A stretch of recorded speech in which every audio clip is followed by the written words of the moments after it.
Hello, I hope everyone's doing well. Are we live?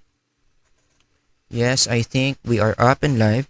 Welcome to another lesson that we will talk about today. Very important. Itutuloy lang natin yung discussion natin on how to handle anger. Remember, this is a two-part lesson. Dun sa part 1, I discussed basically some of the basics na dapat nyong alam about the emotion of anger. It is very important that you know the basics because those basics na diniscuss ko nung part 1, those are the principles that we are going to make use today para mas maintindihan natin how we can effectively deal with anger. So again, part 1, I talk about the nature of anger. In this video, part 2, I will talk about how to handle anger effectively. And a lot of the things I'm going to say here in part 2 comes from the principles we discussed in part 1. Let me start by saying we need to be realistic about anger. There is no way to totally eliminate anger. As in, i-emphasize ko yung words na no way. Walang paraan para i-expect mo or gawin mong goal that totally you will not become angry. In fact, to expect that you will not become angry, hindi talaga mangyayari yan. It's very unrealistic. Madi-disappoint ka lang. Okay? Kasi nga, ang anger, it's part of number 1, human nature, and number 2, it's part of the fact that we are living in a fallen world. Therefore, marami talagang mga bagay na nangyayari in our everyday life that will make us angry. Remember, Jesus said in the Bible that in this world, we will have troubles. And those troubles will definitely make us angry. So, that's the very first step that we need to remember in dealing with anger. Huwag nating gawing goal yung totally hindi tayo magagalit. Instead, ano ang dapat nating gawing goal? We see that in James 1:19, we just need to develop ourselves to be slow in anger. We are quick to listen, slow to speak, and slow to anger. It doesn't mean we don't get angry. It just means it takes a lot first bago tayo magalit. Yan yung gusto nating ma-achieve na goal. A more scientific term for this is what we call manage. The word manage. All together say that word manage. That's the best we could do with anger, to manage it. And what do you mean by manage? Your anger does not take over your thinking ability, also known as, in the first video, ang tawag natin dyan, emotional hijack.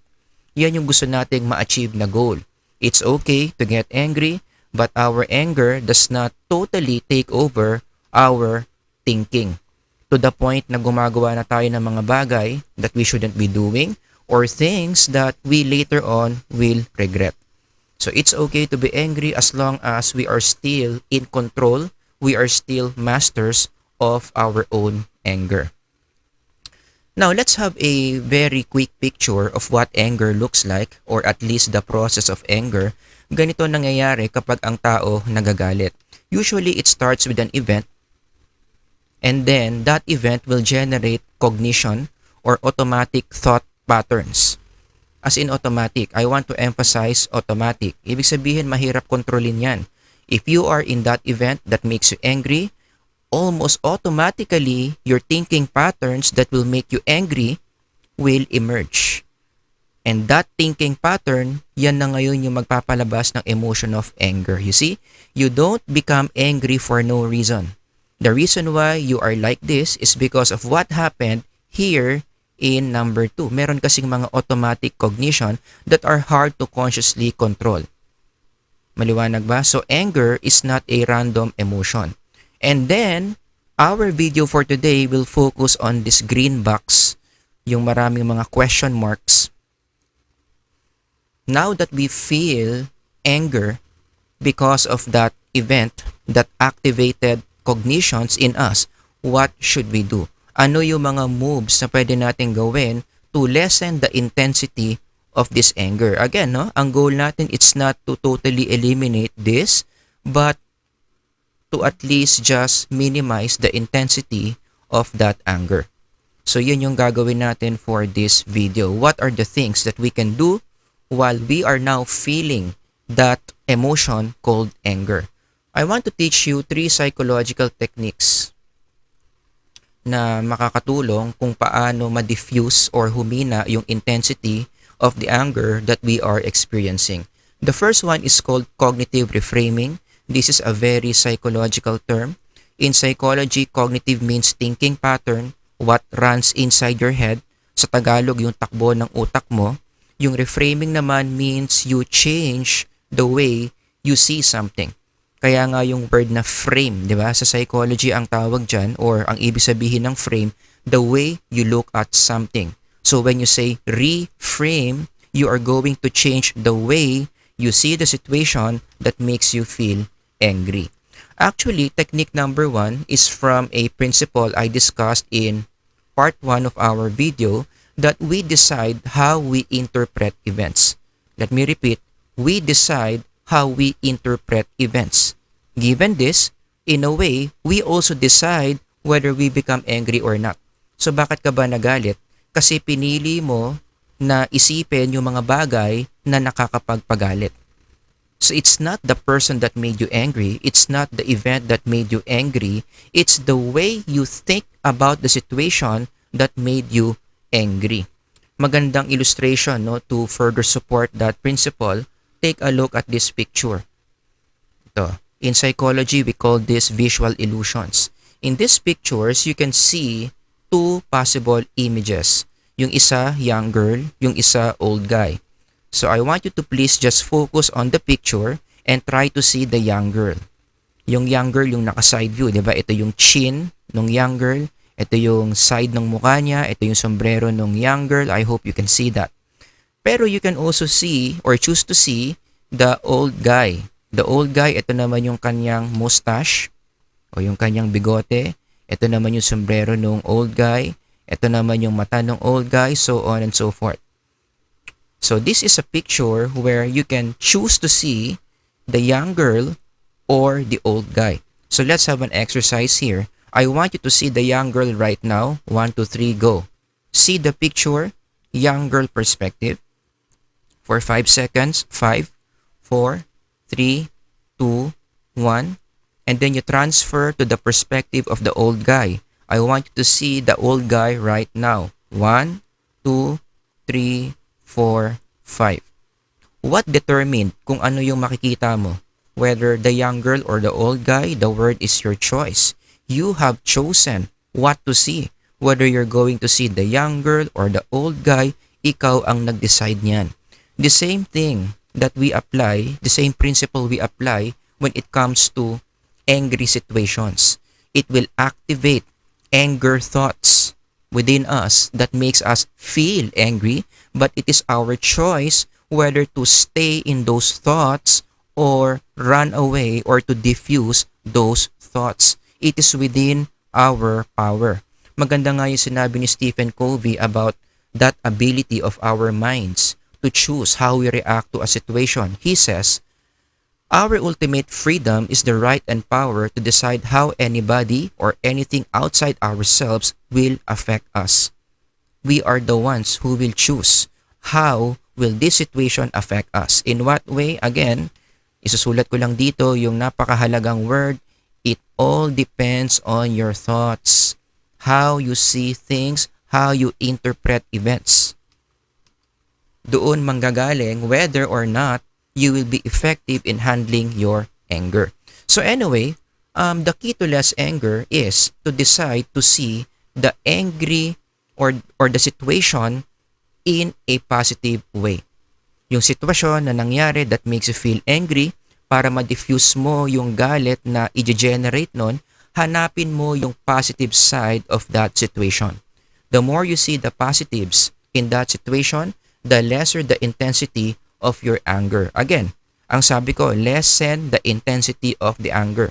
Hindi totally mawawala yung galit mo, inis ka pa rin, galit ka pa rin, pero mas magiging manageable siya if you do cognitive reframing. Let me give you some examples on how you can use cognitive reframing to lessen intensity of your anger. Halimbawa, yung boss mo in the future, lagi ka na lang inuutusan and it pisses you off.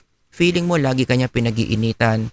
Feeling mo lagi na lang ikaw yung inuutusan niya kasi ayaw niya magka-free time ka, so on and so forth. Now, look at that. Look at the way that person interprets the event. When you have a negative interpretation of that situation, definitely, lalakas talaga yung intensity ng anger mo. Again, ano yung mga interpretation mo? Pinag-iinitan ka ng boss mo, ayaw niya kasi magkaroon ka ng free time, inaantay ka niya na magkamali so he can fire you. If you think that way, if you see the situation that way, you are just increasing the intensity of your anger. So kaya ka nagagalit sa boss mo kasi ganun yung iniisip mo about the situation. Now, how do you lessen the intensity of that anger? Lilipat ka ngayon sa positive. You think of certain ways or certain interpretations that are more positive that will lessen the intensity of your anger. Like what? Or like how? Halimbawa, isipin mo, kaya ka inuutusan ng boss mo ng marami kasi alam mo na ikaw lang ang kaya niyang mapagkatiwalaan. Kaya ka inuutusan ng marami ng boss mo because your boss knows that you have the necessary skills to carry out effectively those tasks na iniuutos niya sa'yo. Kaya ka inuutusan ng boss mo ng marami because your boss considers you to be the star player of the department. Diba parang sa NBA, bakit ba ang bola laging na kay LeBron James? Bakit ba ang bola laging na kay Michael Jordan? Because these are the guys who can do the job well, and in your situation, pwedeng ganun ka rin. Kaya ka pala laging inuutusan ng boss mo kasi bilib na bilib siya sa trabaho mo. Hindi dahil sa pinag-iinitan ka niya, but he trusts you a lot. He believes you are the guy, you are the girl who can do the job well. Ngayon, kapag ang naging ganun yung interpretation mo in that situation, are we saying na totally hindi ka na magagalit? Of course not. Kasi naiinis ka pa rin kasi wala kang free time, napapagod ka, but the intensity of your anger will drop down big time.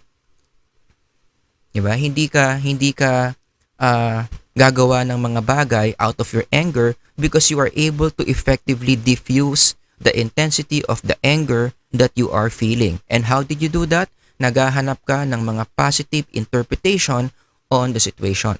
Now, some of you may ask me, going back to that situation, Sir, paano kung totoo naman na pinag-iinitan ka ng boss mo?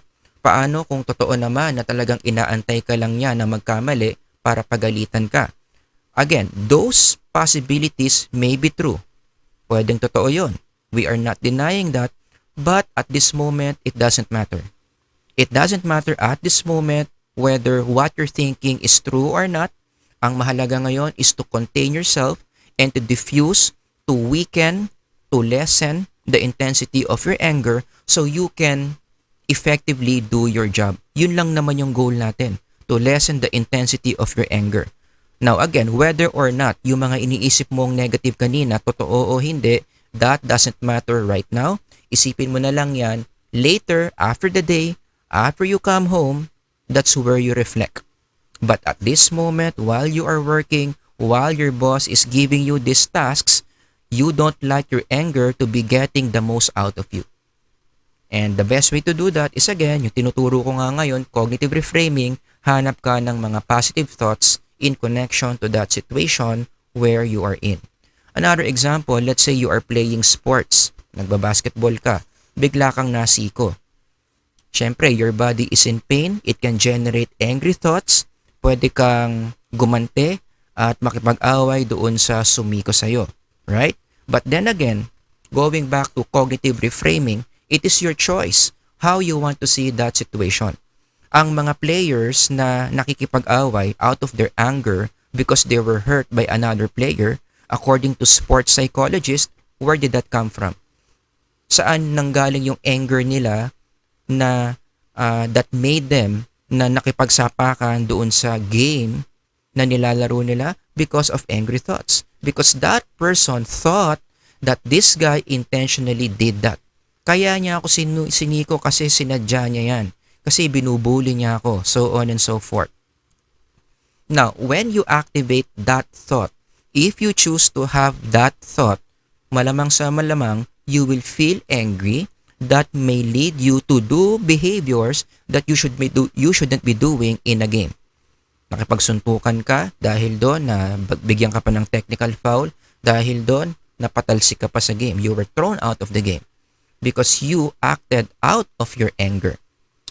Now, what should we do? Ano ba dapat yung ginawa natin para hindi na umabot sa ganong point? You should have thought you should have activated a thought that is more positive other than this one. Like what? Pwede mo nalang isipin nung nasiko ka, well, baka hindi naman niya sinasadya and kaya nga ako nag-basketball eh. Basketball is a physical game. Talagang minsan, hindi maiiwasan na magkakasakitan. Minsan, hindi maiiwasan na masiko. If I don't like to be hurt, if I don't like to be physically hurt, edi sana hindi na lang ako nag-basketball. You see it that way. So maybe hindi niya sinasadya, hindi niya napansin. Again, pwedeng sinasadya niya. A lot of you are thinking that way. Pwedeng sinasadya niya. Pwedeng binubuli ka talaga niya during that game. But I go back to what I've said.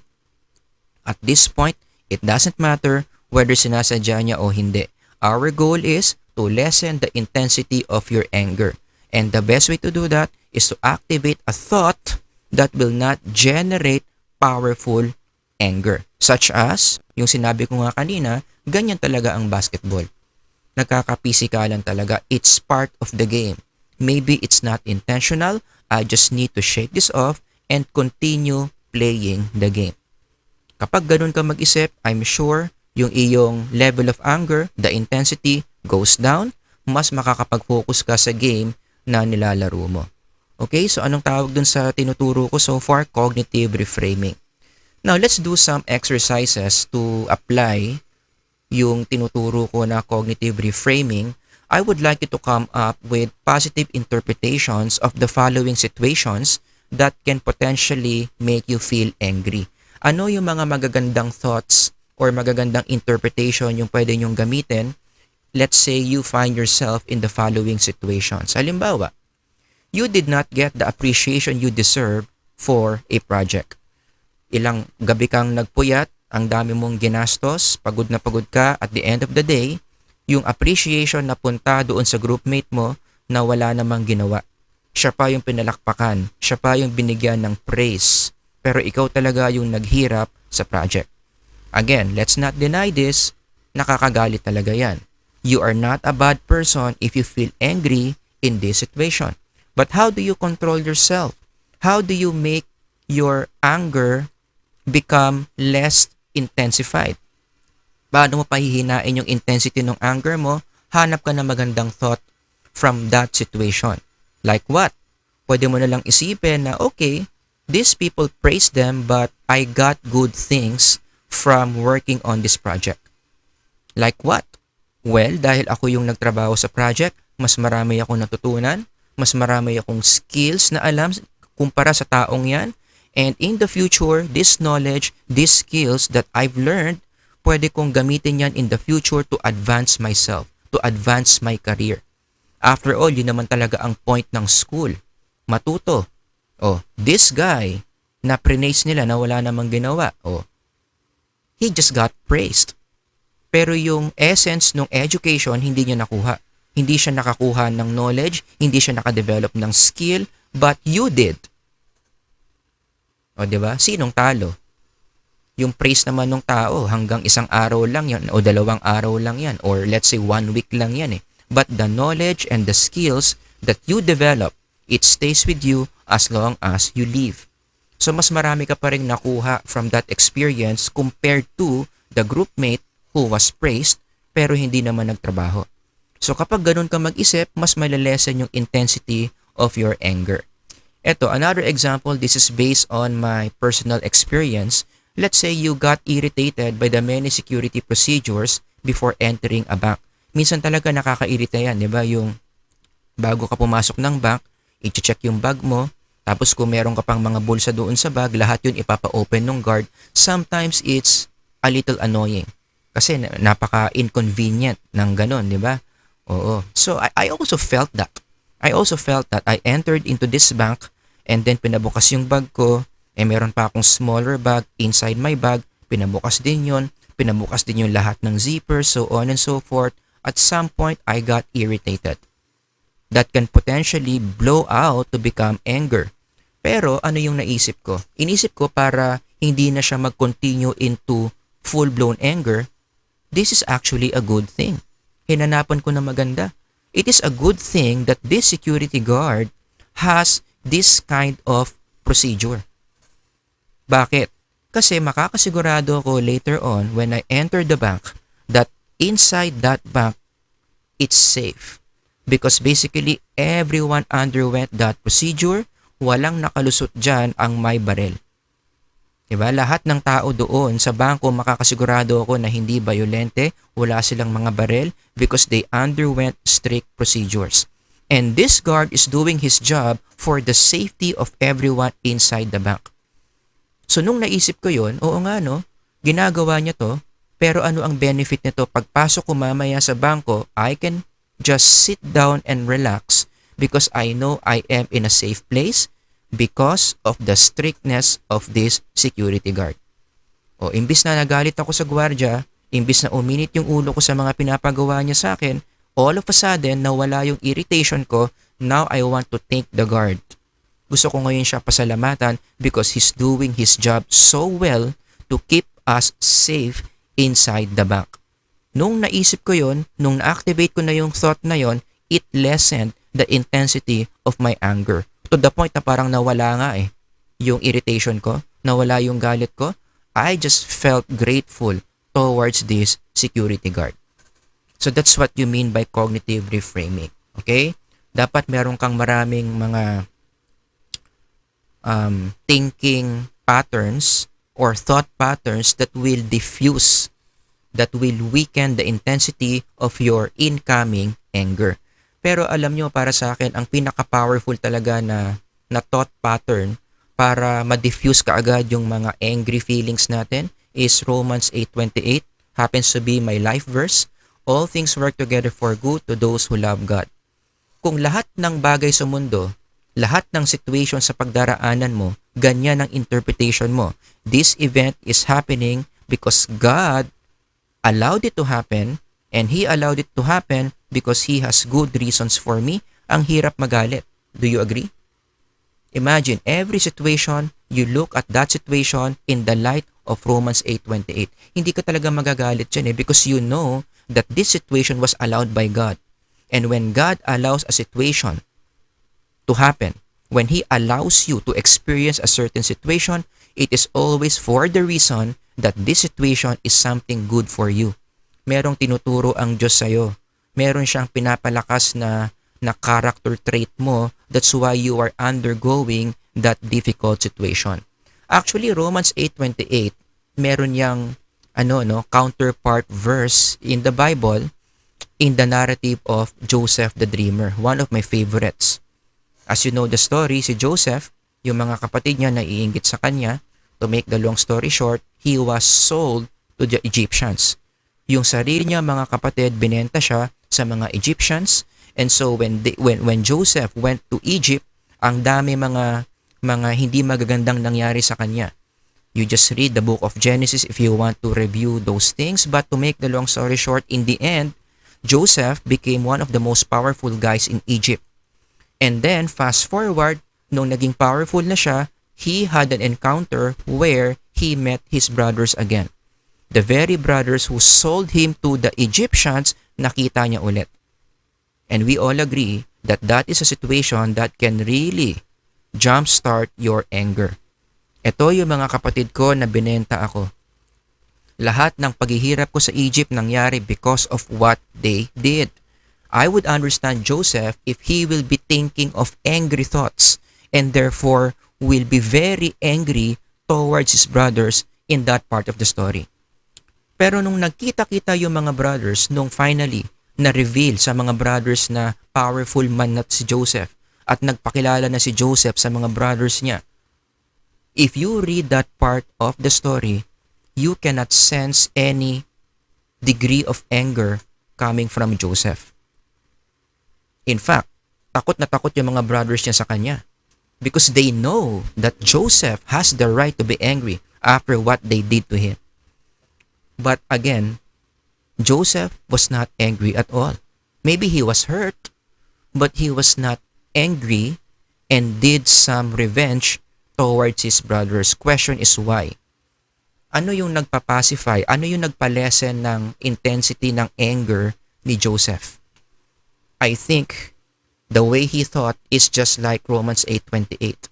Pero ano yung counterpart version ng Romans 8:28 in the Old Testament, specifically in the way Joseph thought?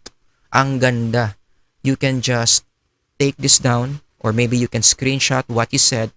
You intended to harm me, but God intended it all for good. 'Di ba? Tugma sila ng Romans 8:28. Ganun kasi mag-isip si Joseph.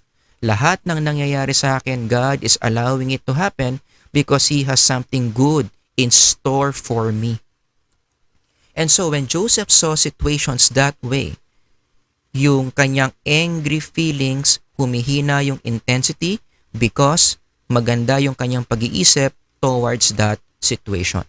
Let me repeat, you intended to harm me, but God intended it all for good. So hindi niya pinaghigantihan.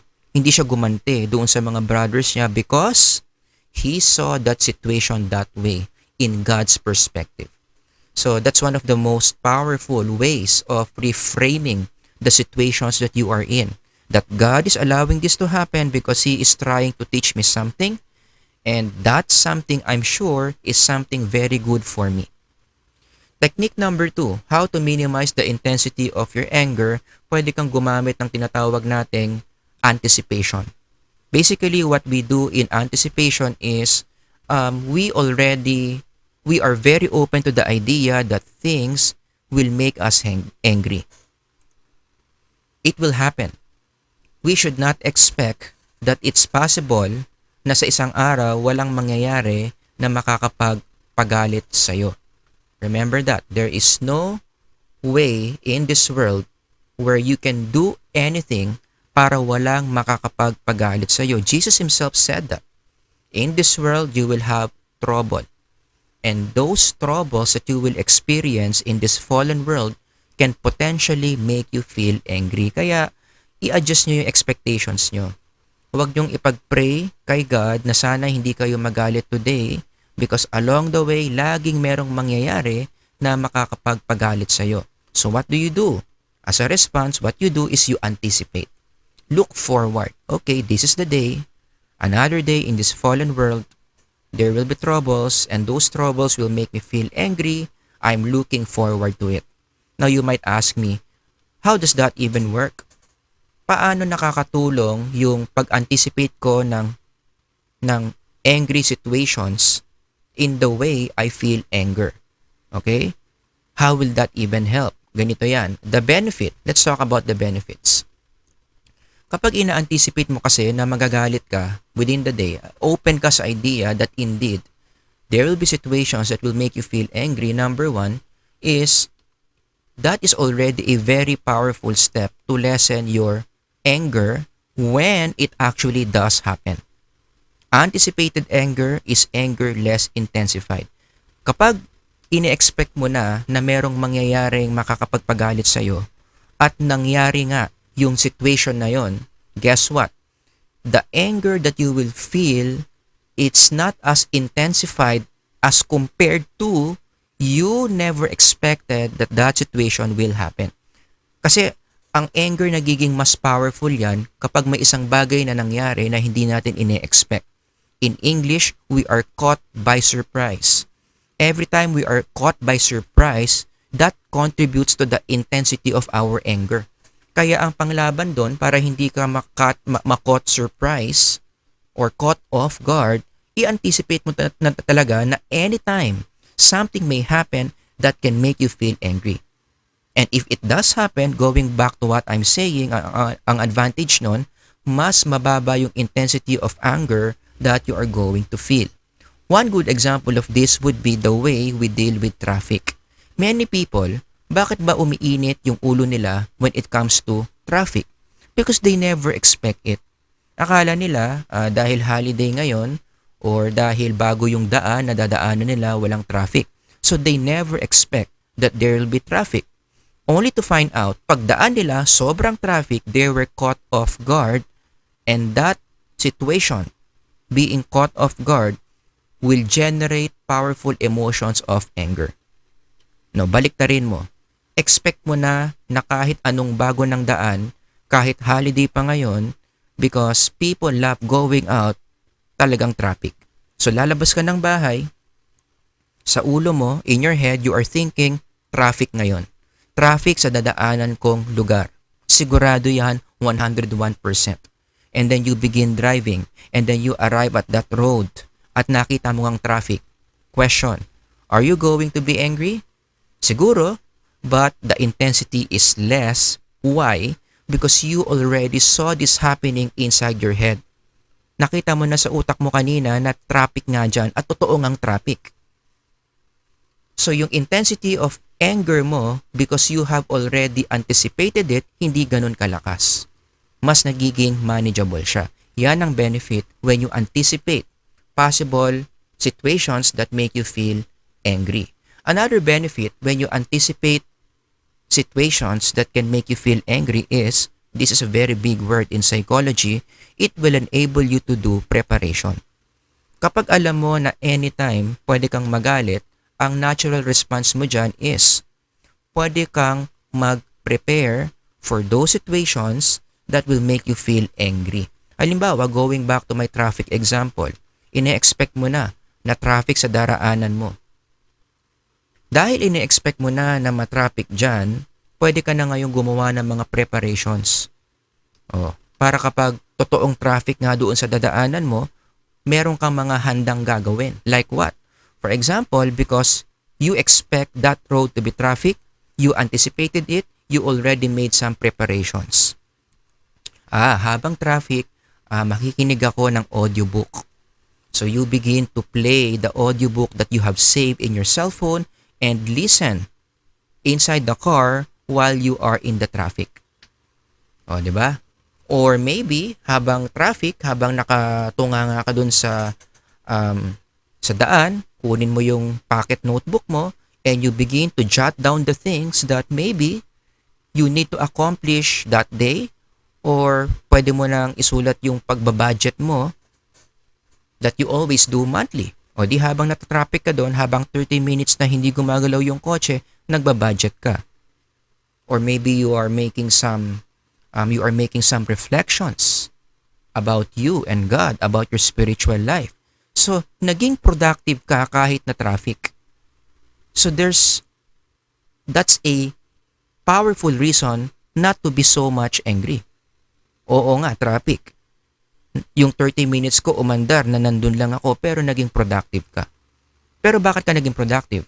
Kasi in-anticipate mo, nakapag-prepare ka. Alam mo yung mga gagawin mo when you are in that situation that can make you feel angry. O diba, yung mga bagay na ginawa mo made you a productive person kahit na na-traffic ka for 30 minutes, and that involved anticipation. Alright? So just some other tips, no? Kung paano ba itong ginagawa yung preparation.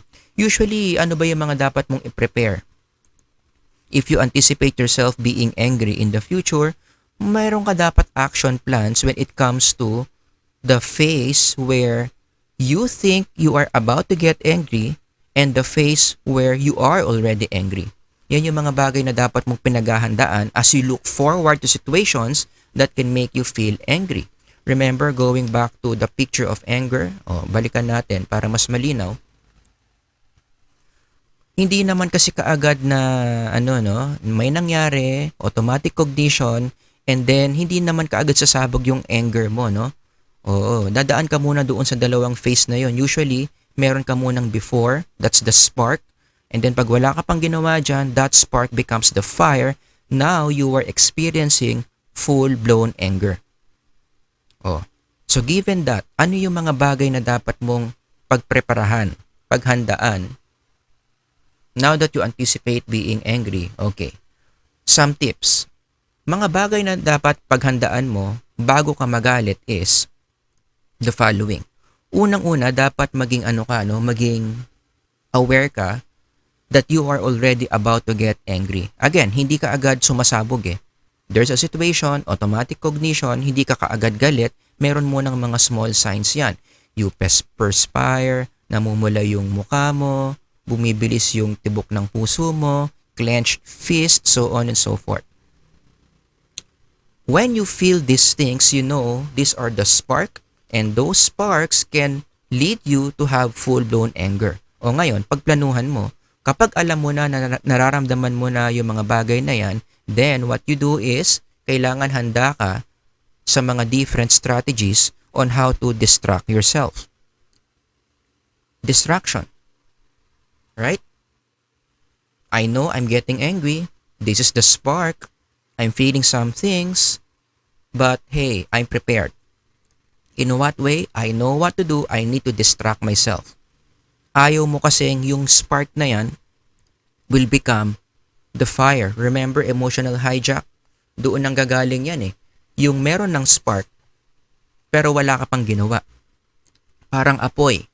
Maliit na apoy pa lang, wala ka nang ginawa, full blow na sunog yung buong building. Same thing with our anger. Small spark, wala kang ginawa.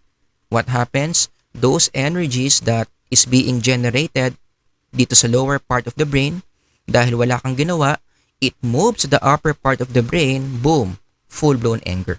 You don't like that to happen, so you need to have a plan so that that will not happen. And one of the plans that you need to be having is, how do you distract yourself?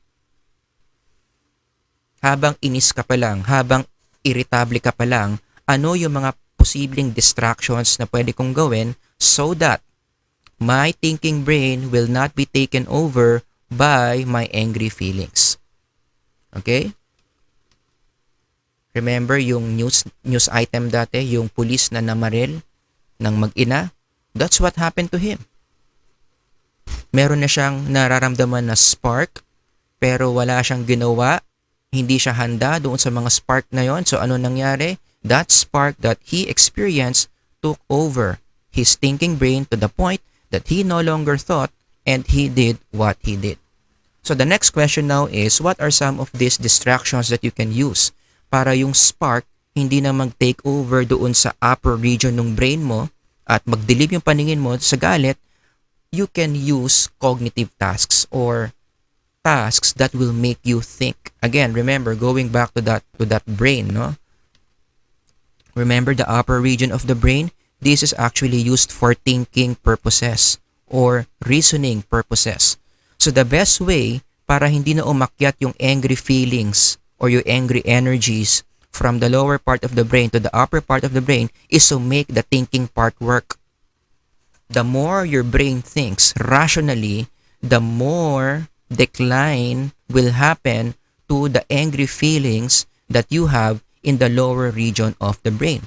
So the next question is, ano ba yung mga pwede nating gawin para mapagana natin itong upper region of the brain, and so hindi na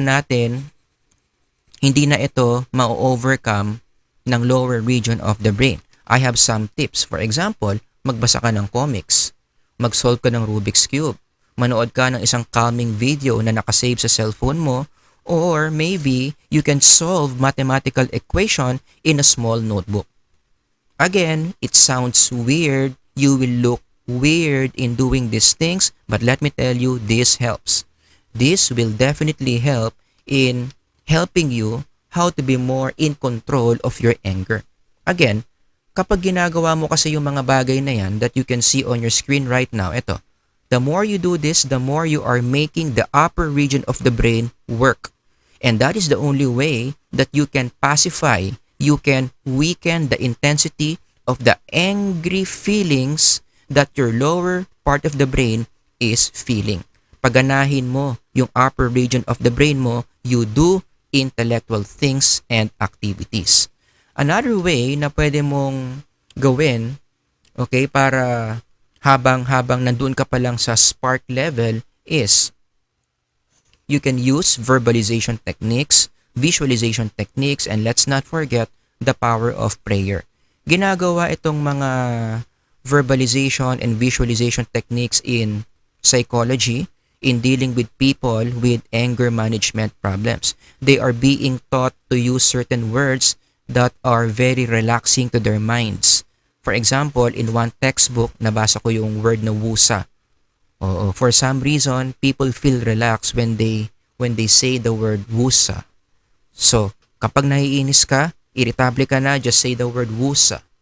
It will help you lessen the spark that can lead you to become angry. Or maybe you can visualize things that help relax you, such as you think of a rainbow, or you even think of the word relax, or maybe visualize that you are in a place na talagang nakaka-relax, let's say a beach, or let's say you are going for a hike in the mountains. Isipin mo yung mga bagay na yon, yung mga images na yon, studies show those are enough to lessen the intensity of your anger. And of course, wag nating kakalimutan, we can pray about it. We pray to God to help us control that spark that we have, or you can even recite certain Bible verses, again, to lessen the intensity of the spark that can turn out to be a full-blown anger. Yan yung mga bagay na dapat handa kang gawin once you experience the spark. Or number 3, bago ka maging full-blown anger, you can also walk out. Diba? Alam mo na, oops, this situation will make me feel angry. Okay? And I am feeling irritable right now. Ayaw kong out of control to, so maybe I can just walk out of the situation. Okay lang din naman yun. Okay? Para hindi na yung spark maging fire pa. Kaya lang, in this situation, it does not always work, yung walking out.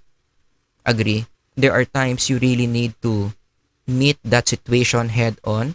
There is no way for you to walk out the situation. So what do you do in those situations? You just go back to numbers 1 and 2. Kaya nga dapat handa ka na gawin yan. Okay? Pinagpapraktisan mo kung paano mo i-control yung anger mo doon pa lang sa spark level. Now, let's go back to those 3 things na pinakita ko sa inyo kanina. Why do this work?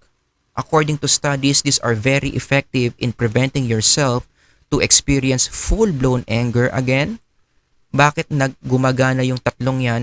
Because the main idea, the common approach of these 3 is it prevents you from further processing the situation that can make you feel angry. That's the thing that we need to do kapag nafe-feel na natin yung mga spark towards anger. We need to stop ourselves from further processing the thought. Kasi pag may nangyari, halimbawa, yung groupmate mo merong hindi dinala na project o merong hindi dinala na material na mahalaga to complete the project, right? Huwag mo nang isip-isipin yon. Huwag mo nang isipin na bakit niya kinalimutan, bakit kasi ganyan, bakit ganito. Hindi wala ba siyang pakialam sa project, so on and so forth. The more you process that information, the more you are giving fire or the more you are giving gas to the fire of anger that you already have. So what you want to happen is you use these 3 para yung thought processes mo mag-shift from that thought to other thoughts that will prevent you from experiencing big-time anger. Diba? So yun yung logic kung bakit effective yung tatlong strategies na yan once you are experiencing the spark of anger. Now, very quickly, ano naman yung mga pwedeng tips na gagawin natin kapag halimbawa the spark already became a fire? Kasi from spark to fire, minsan sobrang bilis niyan eh. 'Di ba? Yung wala tayong privilege of time to really deal with the spark because the spark was so quick to become fire. So what can we do? Again, we go back to the illustration of emotional hijack. 'Di ba? Once anger is already here, so it started here, nag-spark, sobrang bilis, wala ka nang nagawa, it already took over this. How do you decrease the intensity of that anger that's already on the upper region of the brain? Again, the only way is to make the upper region of the brain work in a rational way. Because at that point, it's color red, you are emotional. How do you counter being emotional? By being rational, by being logical. And how do you do that? You do intellectual things that will really make your upper part of the brain work. If you are successful doing that, ang mangyayari, those red colors, the intensity of anger will be lessened. O ano ba yung mga pwede nating gawin that can make our upper region of the brain work? Think of compassionate thought. Ibig sabihin yan, explain with compassion the reason why the person did the action that made you angry. Let me repeat. Anong ibig sabihin ng compassionate thought? Bibigyan mo o sasabihan mo yung sarili mo ng mga reasons kung bakit sa tingin mo yung taong nagpapagalit sa'yo, ginawa niya yung behavior na nagpapagalit sa'yo. Again, it has to be compassionate. It has to be compassionate. The explanation that you are giving to yourself why this person did something that makes you feel angry, dapat compassionate thought. In fact, we are just following what a biblical text is telling us. Ano man sabi sa atin? Be kind and compassionate to one another, forgiving each other just as in Christ God forgave you. O, diba? Yung word na compassion dito, very important. One way to do that is to, again, going back to what I'm saying, explain to yourself, convince yourself that this person has a good reason why he did the thing that makes you feel angry. Okay, para mas malinaw, bigyan ko kayo ng real life example how I did this. You remember Bruno, diba? Si Bruno is my dog, no? Now, one time, naglalakad-lakad kami somewhere in our compound and he is off leash. Alright? So, naglalaro-laro lang si Bruno and then, nakaupo lang ako somewhere browsing my phone while Bruno is playing. Now, meron ako nakitang guy, parang he's one of the drivers na nakatambay doon sa compound. Kumuha siya ng bato and binato niya yung ulo ni Bruno. Because Bruno was smelling him.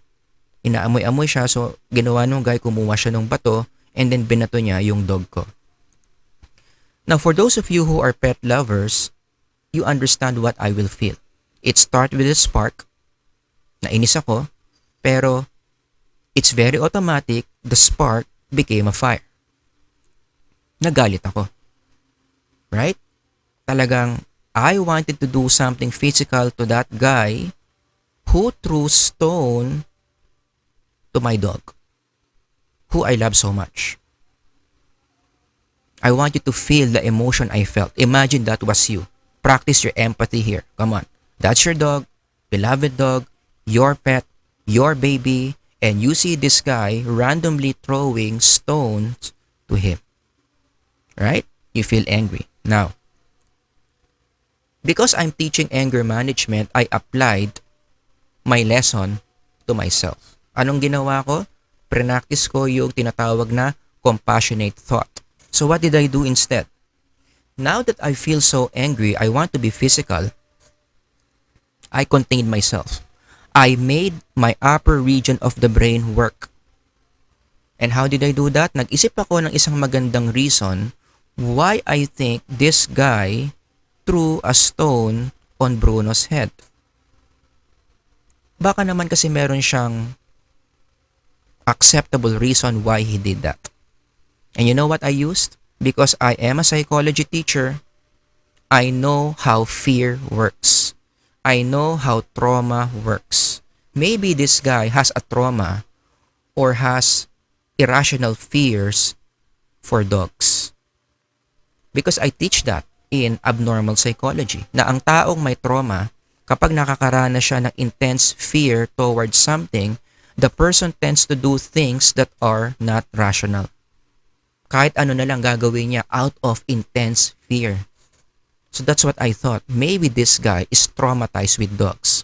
I don't know the guy, but it's possible that maybe when he was younger, nakagat siya ng aso, meron siyang negative experience sa mga aso, Kaya sobrang takot siya kapag nilalapitan siya ng mga aso. I would have done the same. Kung ako yung may trauma sa aso, nakita ko merong aso, inaamoy-amoy ako, baka sa sobrang takot ko, masipa ko pa yung aso. Hindi ko lang batuhin. Maybe that's what's happening to the guy. So it changed my perspective. He was not doing that for fun. He was doing that because of his intense fear of dogs, which is psychological. Siguro hindi na siya masyadong nakapag-isip nung inaamoy-amoy siya ni Bruno sa sobrang takot niya. Naging reflex na lang niya na kumuha siya ng bato to defend himself and throw a stone to the dog, hoping that the dog will run away. He was fighting for his survival. And that's not something bad, right? So when I begin thinking that way, again, am I still angry? Yes, I am. But the intensity of my anger went down big time because I understand him. Instead of 100% I'm angry at him, a certain percentage of me had compassion for him. Oh, he did that because he was so scared of dogs. And maybe it's also partly my fault why I let my dog off leash. After all, dapat naman talaga naka-on leash yung dog kapag lumalabas ka ng bahay, right? Para hindi maka-endanger sa ibang tao. But, things like this, when I thought of those things, what happened? My upper region of the brain worked. I thought logically. It lessened the intensity of my anger. That's what you mean by compassionate thought. Okay, I hope that's clear. Again, what do we do in compassionate thought? We try to explain the behavior of the person that made us angry in a compassionate and logical way. Maybe that person has a good reason for doing the behavior that made you feel angry. Number 2, another tip. Kapag nandun ka na talaga sa fire stage, you're already angry. How do you make your upper region of the brain work? Remember, you also made someone angry, and that person, those people that you made angry, let you go. There were many times in your life you offended someone, you apologized to that person, and you were forgiven. When you think that way, it will generate forgiveness. And that forgiveness is a very powerful counter emotion that will weaken the intensity of your anger. Kaya nga sinasabi yan sa Ephesians, di ba? Going back to that passage, be kind and compassionate to one another, forgiving each other just as in Christ God forgave you. Bakit sa tingin nyo in-emphasize pa yung Diyos pinatawad ang tao? Because when you realize that God also forgave you, that once upon a time you offended God but God forgave you, it will make you more motivated to forgive a person who's making you angry. Lalambot ka eh. Kapag naisip mo yon na maraming beses, marami ka ring taong ginalit at pinatawad ka nila, lalong-lalo na ang Diyos. Araw-araw mong ginagalit ang Diyos because of your sins. And yet, He is faithful enough to forgive you with all your sins, from all your sins. Imaginein mo, pwede namang atakihin ka na lang dyan because you offended God. He can do that. But why is He not allowing that to happen? Because He forgives you every time you make Him feel angry. So who are you not to forgive another person who makes you feel angry? In fact, that's the whole point of the parable of the unmerciful servant, if you remember in the Bible. Merong isang servant, ang laki ng utang sa master. Because of that, yung master pinakulong siya. But the unmerciful servant begged the master not to. Nagkaroon ng awa yung master. At sa sobrang awa niya doon sa servant na hindi makapagbayad, pinatawad niya, kinancel niya yung utang. And so the servant, the unmerciful servant, was very happy. On his way home, nakita niya yung isa pa niyang fellow servant na meron ding utang sa kanya. And that made him angry, right? That made him angry. So siningil niya yung kapwa niya servant na merong utang sa kanya. But when the servant went out, he found one of his fellow servants who owed him 100 silver coin. He grabbed him and began to choke him. Pay back what you owe me, he demanded. Can you imagine that? Nagalit siya. Now what happened? To make the long story short, pinakulong niya yung servant na yon na hindi nakapagbayad sa kanya, and when people saw him, they got so mad, sinumbong ulit siya doon sa master na nagpatawag sa kanya. To make the long story short, the master called for him and the master was very angry to him. Pinangaralan siya. Anong sabi? The master called the servant in, "You wicked servant. I canceled all the debt of yours because you begged me to. Shouldn't you have had mercy on your fellow servant just as I had on you?" I want you to focus on those red words. If you realize, the Bible here is coaching us how to think. Tinuturuan tayo dito ng psychological technique. Right? Ano raw dapat sana yung ginawa ng servant para hindi siya nagalit doon sa kapwa niya servant na merong utang sa kanya? He should have remembered that once upon a time, he also had a debt. But he was forgiven of that debt. Right? I canceled all the debt of yours because you begged me to. Shouldn't you have had mercy on your fellow servant just as I had on you? The master here is teaching this unmerciful servant a strategy, a thinking strategy na dapat niyang ginawa. By remembering that you were also forgiven, that should have made you more willing to forgive another person that makes you feel angry. Hindi mo sana pinakulong pa yung kapatid mo kung naalala mo lang kung paano kita pinatawad. You see, that's how you deal with your anger.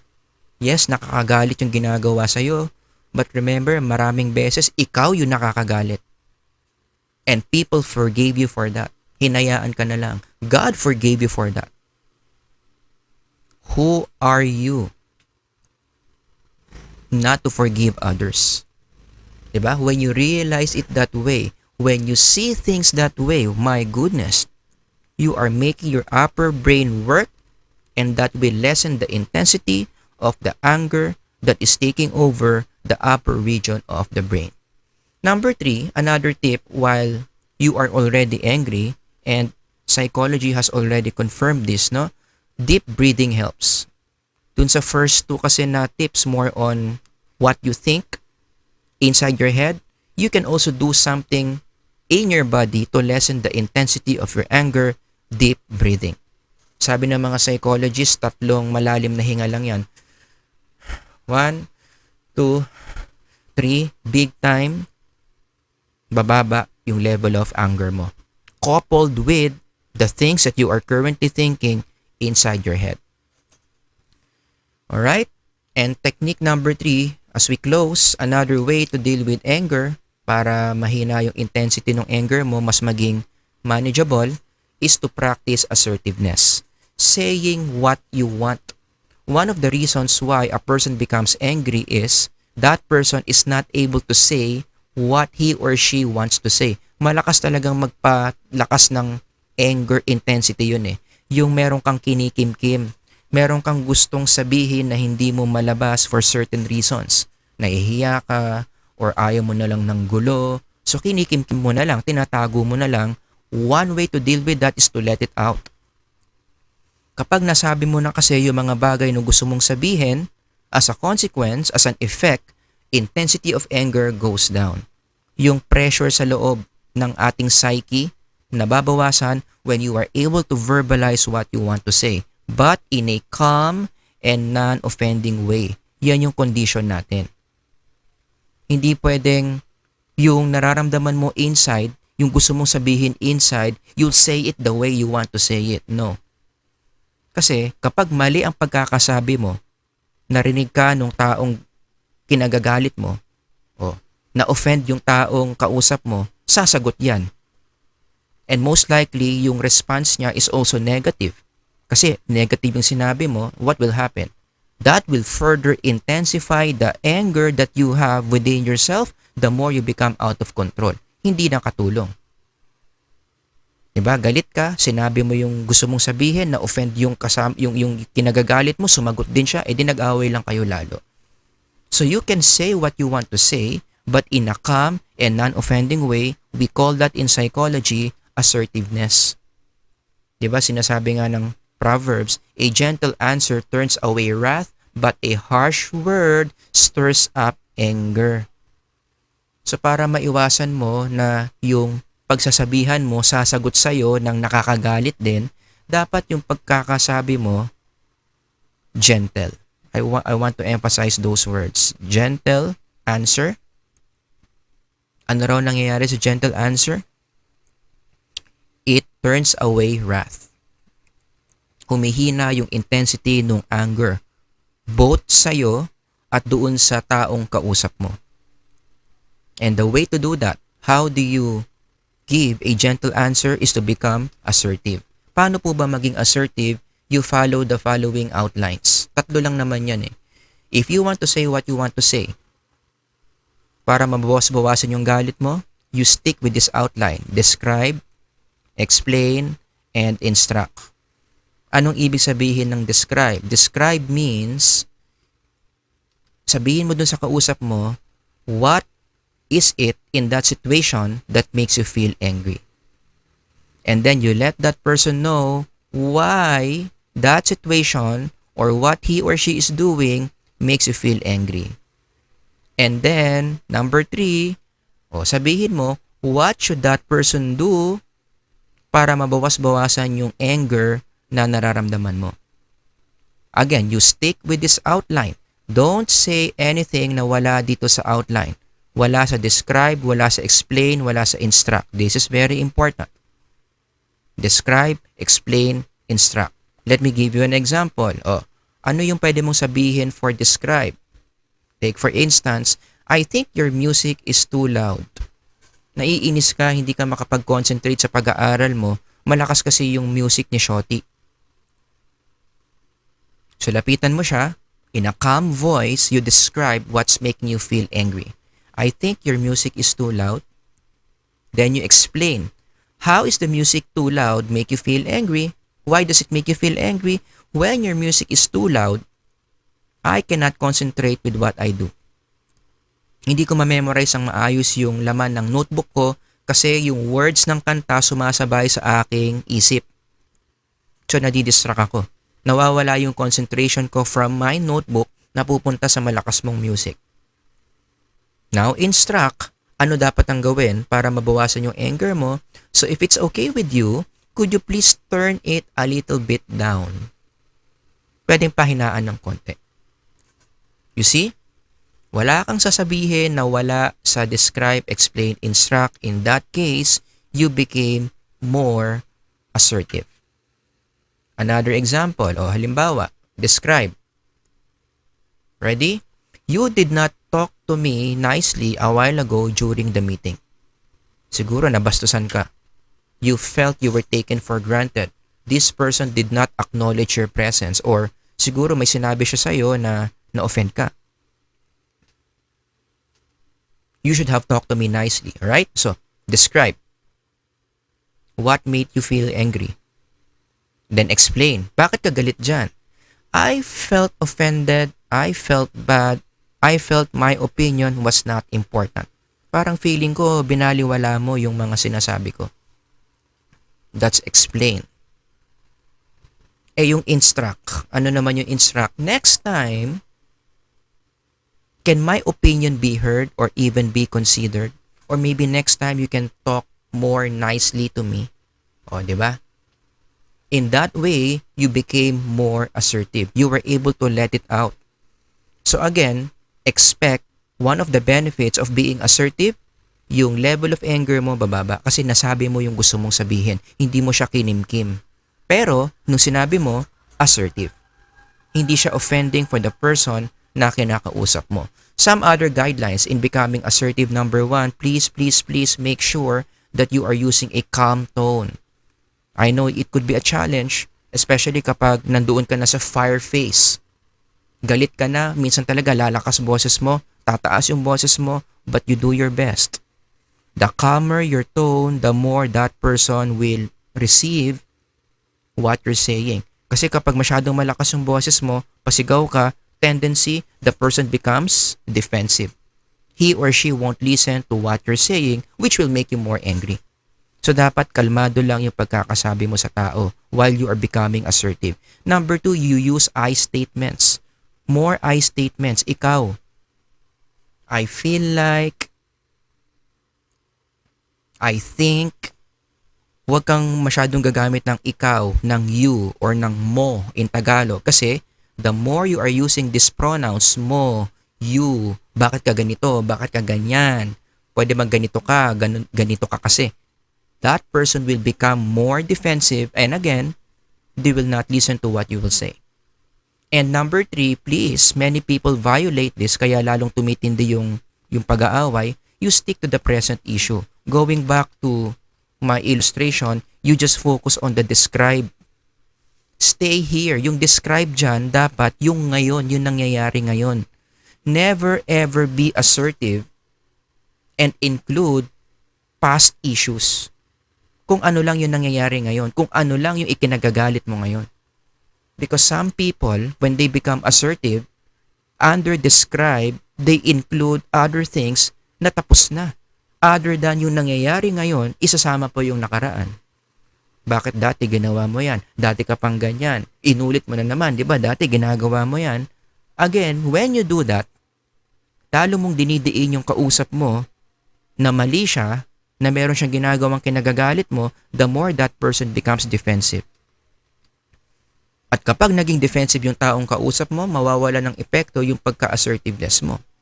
At baka sumagot pa siya in a way na hindi mo magustuhan, which will further intensify your anger. So stick to the current issue. Wag mo nang isasama yung mga issue na matagal nang naayos. Okay? Now, a very common question my students ask me regarding this, what if the instruction didn't work? Halimbawa, nandito na ako sa instruct. Sinabi ko naman ng maayos yung request ko. Hindi pa rin nakinig. What can I do? Well, isipin mo na lang kung hindi pa rin nag-work is number 1, meron ka namang consolation prize. You were able to express what you want to say.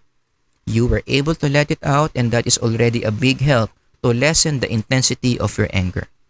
Number 2, then gumamit ka ng ibang strategies na tinuro ko sa inyo kanina. Pinagsabihan mo ng maayos, nainis pa siya sa'yo, ginagalit ka palalo, maybe you can just walk out para mag-isip ka muna.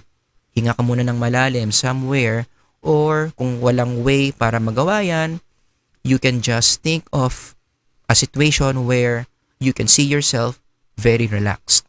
Huwag mo nang isipin yung sinagot niya sa'yo. Huwag mo nang iproseso pa yung sinagot niya sa'yo, lalo lang iinit ang ulo mo. Lalo lang mawawalan ka ng control in your anger. And of course, number 3, please don't underestimate the power of prayer.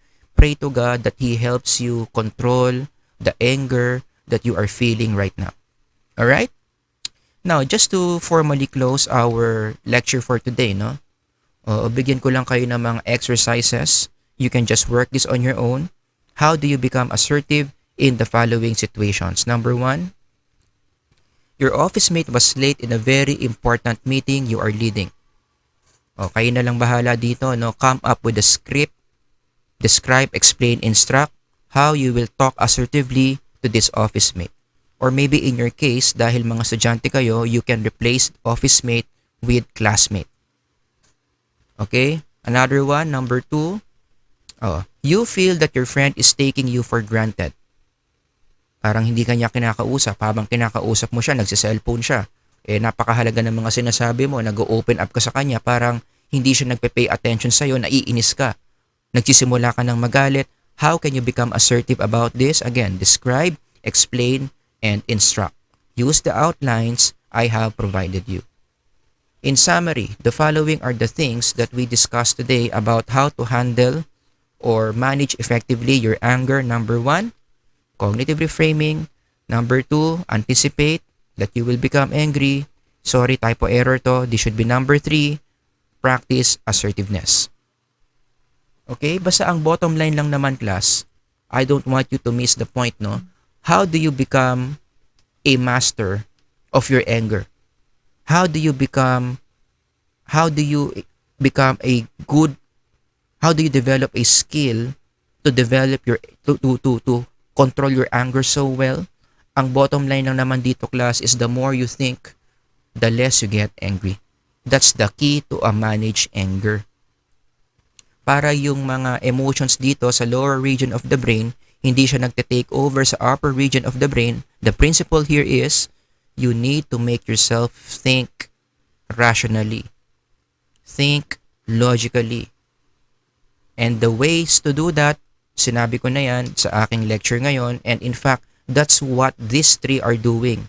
Cognitive reframing, anticipation, assertiveness, these are all designed to make this upper region of the brain work. This one. This one. Okay? The more you do those three, the more you are making this work. Sabi nga ng Bible, no? Let me just leave you with this Bible verse. Above all else, guard your heart, for everything you do flows from it. And one way to guard your heart, to guard your emotions, is to work on your head. Remember, all emotions come from what's happening inside your head. One way to guard your heart is to fix what's happening inside your head, at yun yung mga tinuro ko for today's lecture. Alright? So I hope you learned something new for today. Medyo mahaba yung lecture natin. Naka-1 oras tayo dito, but very helpful. Very important skill to develop in our everyday lives. If you have any questions, don't hesitate. Post a question in the comment section below, and I'm going to do my best to answer those questions. Until next time, everyone, thank you for listening. Have a great day, and God bless. Bye-bye.